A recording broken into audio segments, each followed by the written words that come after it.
Друзья, уверен, что вы испытали великий опыт с Богом. Я верю, что вчера вы ходили в церковь, что пастор передал вам слово и раскрыл его. Во всех церквях благодати вчера было причастие.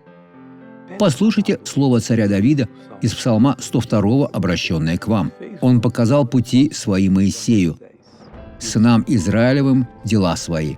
Помните, что проповедовалось вчера? Поразмышляйте и живите в этом свете. Теперь это стало частью вашей жизни. Как пища, которую вы съели, стала частью вашей плоти, частью ваших костей, частью ваших мышц. Это слово стало силой Бога в вашей жизни, чтобы воспользоваться ей. Этот человек воспользовался и был благословлен. У меня очень сильно болело колено. Очень сильно болело. Покажите, как вы шли с таким коленом? Я шла медленно. Вас поддерживал муж? Да, муж. Вы поддерживали ее? Теперь ходите без поддержки мужа.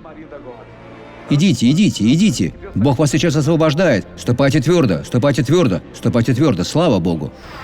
Теперь я помолюсь за вас. Отец, Господь избрал этого человека, призвал и выделил.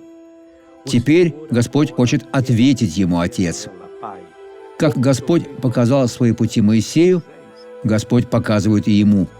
И он уже знает, что делать. Я объединяю свою веру с верой этого человека, обличая все зло и приказываю: уходи, убирайся. Во имя Иисуса.